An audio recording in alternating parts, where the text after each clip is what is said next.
So the 2023 stock market collapse, or market in general collapse, has actually begun. And this is because I've been seeing the reports as of like 12 hours ago that the predictions for the S&P 500 for 2023 are that it's going to be going down. Now, for example, if we look at TD Ameritrade, they're saying that the S&P 500 is expected to decline back to the 3,700 level or lower in 2023. And if we go back and look at some other reports, for example, Bank of America says earnings estimates for 2023 take a complete U-turn as a recession risk looms, right? Now, the highest I could find, and I did this research, the highest I could find for predictions for the S&P 500 for 2023 was from longforecast.com, and that's with them, or with the S&P 500 being at around 4,000 points. So basically, this means that everyone now thinks or predicts that the S&P 500 is going to be going down in 2023. And so the market will be neutral or going down for about 16 months until around 2024. And you may be saying, well, why will this be happening? Because we had this massive bull run in 2018, 2019, 2020, 2021 as well, we could say. So what's happening right now? And by the way, the S&P 500 represents the entire market. Usually it's used because it has the top 500 companies. So we can use it to kind of measure how the stock market will behave. And the S&P 500 doesn't have just one type of stocks in there. It has like every single industry included. You can find stocks and companies from just about any industry in the S&P 500. And so with that said, I think the market is going to be flat for the most part in 2023. And I think by the end of 2023, the market will be around 4,000 points, or the S&P 500 will be at around 4,000 points. And the reason for this is because one, inflation, right? Now, until inflation starts easing and the Fed actually starts backing off on rising interest rates, then we won't see any major movement in the market. And this is usually how it goes. As of right now, inflation is going up, or at least it's not coming down. So it is expected that the rates are going to continue going up, or even if they don't continue going up, they're going to stay where they are until inflation eases. And usually how it works is that when rates go up, the market comes down. When the rates go down, the market comes up. That's usually how it works. And so as it is right now, companies can't afford to borrow cheap money anymore. Also, people can't afford to borrow as much either. And this is actually an interesting point, right? So people can't afford things anymore because of inflation. So they're forced to use credit and their credit cards. And the last time I checked, I think credit card debt was at almost 1 trillion and is still climbing. So salaries are going up, but they're not going up as fast as inflation is increasing. And so people are forced to use credit cards and going to debt for just about regular purchases that they used to make. So like going to the grocery store, eating out, buying fuel, transportation, even utility bills. A lot of this stuff people are putting on their credit cards because they're not earning enough. Even with these smaller salary increases, they're not earning enough to compete with inflation. Now, here are my thoughts. I actually think that right now where we are is actually the best period of time before we go into this crash or this market downturn of 2023.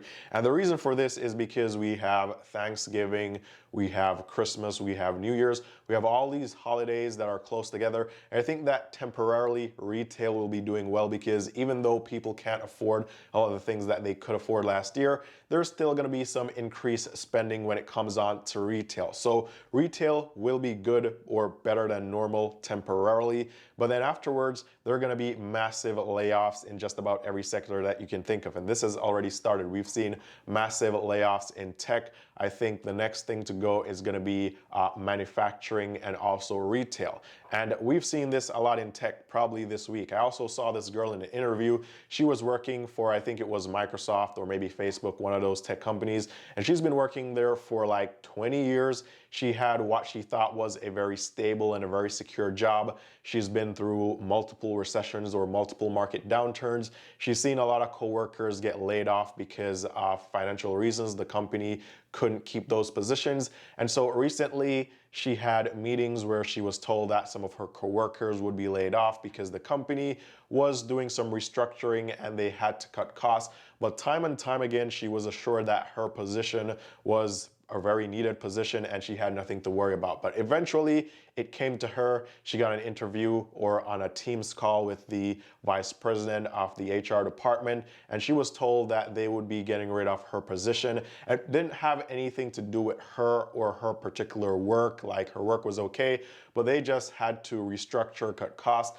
and so they would be removing a lot of positions. So she's now out of a job, and there are many interviews with people like this that think they had a really good job, that thought they were secure in their jobs because they've been doing it for many years. Their performance is exceptional, above average, but still they're getting laid off. And I think after Christmas or New Year's, then a lot more people are going to be getting laid off. You're going to have manufacturing layoffs, retail layoffs, and more to come in tech and other industries as well. And you may be saying, well, Eann, these people won't be in a problem because there are a lot of jobs right now that people don't want to do. And these are jobs that are kind of like entry-level jobs or low-paying jobs, like for example, like Burger King or McDonald's or even Walmart or even some warehouse workers where the salaries have increased. I mean, like people who were making or positions that were paying like $12 an hour before are now paying like $15. Positions that were paying like $16 an hour are now paying like $20. So you may be saying, well, Eann, all these people have to do is to go apply for some of these jobs and they can get some of these jobs and then they can get their income up and then they can weather the storm. And that is true to a sense, or to a certain extent rather. But basically what I think is going to happen, and this is just my opinion, I think that most of these entry-level jobs or low-paying jobs are going to be taken up in 2023, in early 2023, because we're going to have more people jobless than jobs available. As it is right now, nobody wants these low-paying jobs because people can still find ways to make money, or they can still hold on to their job that pays them, you know, like $75,000 or plus per year. So there's no real reason to go and work one of these low-paying or one of these entry-level jobs. But as soon as a lot of these mass layoffs occur and a lot of these people lose their jobs, then they're going to be forced to do whatever it takes to make up for that income. And so the first thing they'll do is they'll probably burn through an emergency fund if they have one. Hopefully it's a fully funded emergency fund. If not, they'll go through their savings. Then the next thing they're going to do is they're going to start maxing out their credit cards. We've already seen this. People are now maxing out all their credit cards. Credit card debt is at a record level and still surging. And then finally, the last option is going to be to just grab any single job that they can find, which are going to be these low-paying jobs, and they're going to do these low-paying jobs just to get by. And so we're going to have so many people who are unemployed and so few of these jobs. So eventually, I think that most of these entry-level or low-paying jobs are going to be taken up by people who are getting laid off next year. Now, here's what I'll be doing for 2023. And this is actually the same thing that I've been doing all along. And basically, when it comes on to like the stock market, I'm going to be buying and holding, because I understand that after this market downturn or after this bear market, there's going to be a bull market. It may be in 2024, maybe in 2025, I'm not sure when, but eventually a part of the market cycle is it goes down and it goes up. So I know that eventually the market will go back up. And when the market goes back up, I want my net worth to be increasing. So while the market is going down, I'm going to continue doing the same thing that I've been doing all along, which is basically just investing the same amount of money into my ETFs and my index funds as I was doing all along before. And then the second thing I'm going to do, or I've already done this, but if you haven't done this and you still have a job and you still have the opportunity to do so, you want to go ahead and make sure that you have a fully funded emergency fund. At a time like this, you want to have at least 6 months worth of expenses saved up somewhere where if you get laid off, and by the way, remember, you getting laid off doesn't necessarily have anything to do with your quality of work or your performance at work. There are many people who are they're working and they're performing above their expectations. They're doing really well in their jobs, but still the companies have to lay people off to cut costs. So your job could be removed or your position could be removed. And so you want to ensure that you have this fully funded emergency fund. So when it comes onto the market, basically, I'm just going to be investing the same amount of money. And eventually, I know that this will help me to increase my net worth. So I'm just going to continue doing the same thing that I've been doing all along. I want you guys to comment down below and let me know what you think is going to be happening in 2023 with the entire market? Do you think it's going to stay level or stay at like the same place? Is it going to be at like 4,000 at the end of 2023, the S&P 500? Is it going to go back to like 3,500? Is it going to go lower?